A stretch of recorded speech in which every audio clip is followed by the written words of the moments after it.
how NFTs are changing the face of social purpose and public health campaigning.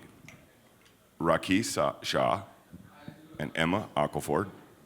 Hi everyone. So we're going to talk today about how NFTs are changing social purpose and public health campaigning. So we'll quickly run through an intro to us, a quick description of what social purpose and public health is, and how NFTs are supporting and enabling this, a little bit on sort of marketing principles, and then what we think next for NFTs. So quick intro to us. I'm Emma Ockelford. I'm founder of Meta Outcomes. I've worked in and with the public sector for over 10 years in a consultancy role, so mostly working in adult social care, but also a bit with the NHS and with schools as well. Discovered Web3 kind of a year or so ago, and then recognised that there was a real opportunity to bring those things together.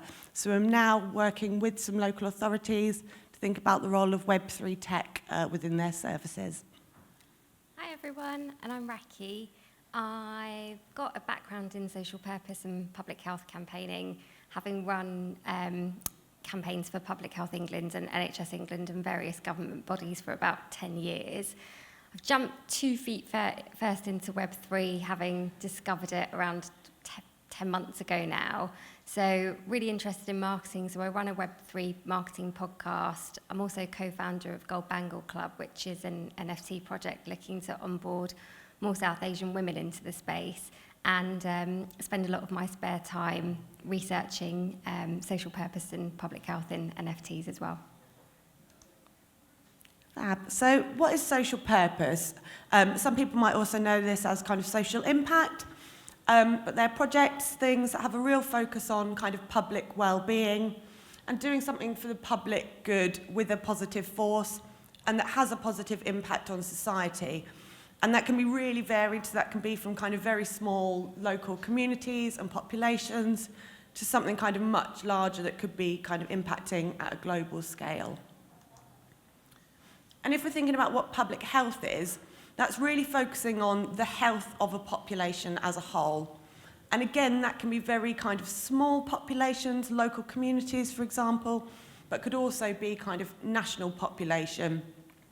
And that public health is really about kind of protecting and improving this health through things like promoting healthy lifestyles and having a real kind of focus on prevention and supporting things as early as possible. So how are NFTs supporting and enabling this? So we've seen lots of kind of examples of NFT projects that are building communities that are really focused on promoting physical and mental health, but also kind of wider social good as well. So lots of kind of projects around impact on the planet, for example. What we see is the ability of those projects to connect like-minded people through communities. So, you know, on Discord, we'll often have groups of people that come together around a sort of common cause.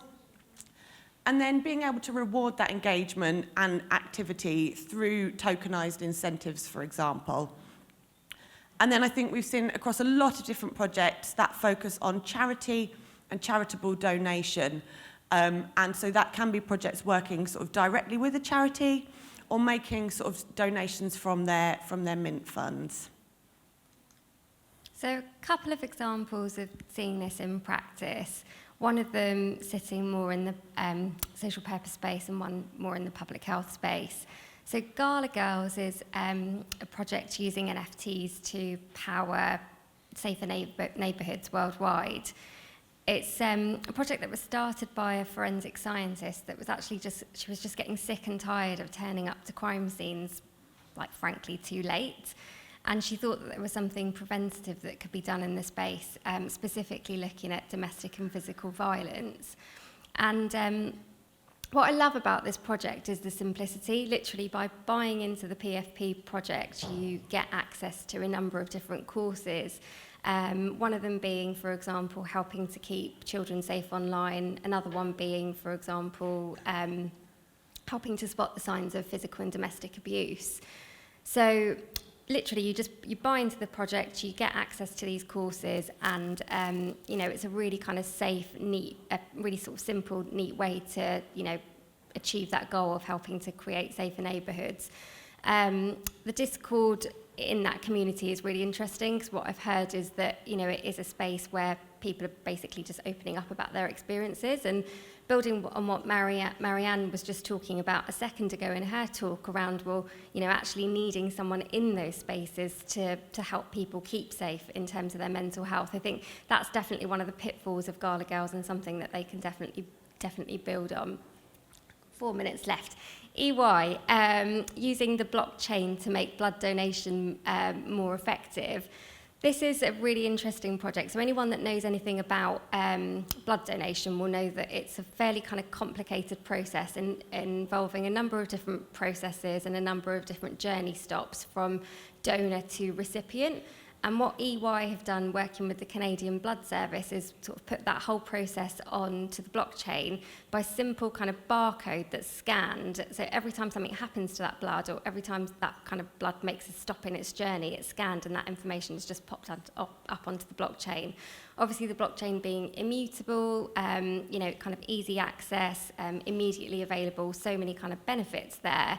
The other two benefits being that it's opened up kind of research and made research like much more kind of timely and more efficient. And the last one, I love saying this, you know, the blockchain is ultimately helping to save lives, which is amazing. So quick whistle-stop tour on marketing. Marketing and public health campaigning or social purpose campaigning really go hand in hand. If a project's got their utility right, if they've got their community engagement strategy right, what they're going to have is a whole group of people in that community that are likely to be doing the talking for that community. You know, they're going to be tracking their journey on social media. They're going to be talking to everyone about the project, just like I'm doing about Gala Girls today. It's really like word of mouth marketing, Web3 style. And I think that communities are really kind of opening up a new realm of social influencer, but you power that by the number of people in your community, and it's a really kind of new, powerful way of marketing. There's lots more that I could say on marketing, but I'll stop there. Fab. So what next? So for NFT projects, I think we'll see more of those sort of projects coming through that focus on promoting and encouraging physical and mental health and well-being. So there are initiatives that exist already, such as Step to Earn. I don't know whether people have heard of a project called Steppen. My partner had sort of one of their NFTs, and at one point, not currently, but was earning $45 a day from just going out for a 10-minute walk. So you can see how, you know, we can really reward that physical sort of movement through tokens. And I've also got a friend who's launching a project, and she's including dance to earn within her project. So you can get some really kind of engaging approaches.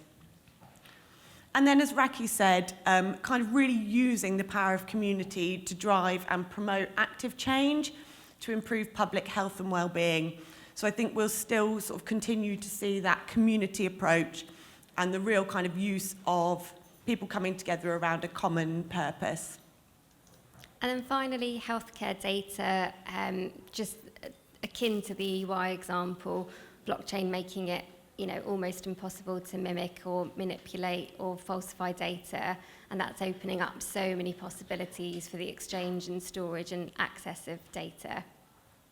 And that's it from us. So if you've got any questions, and you can find us on Twitter. And thanks for listening. Okay.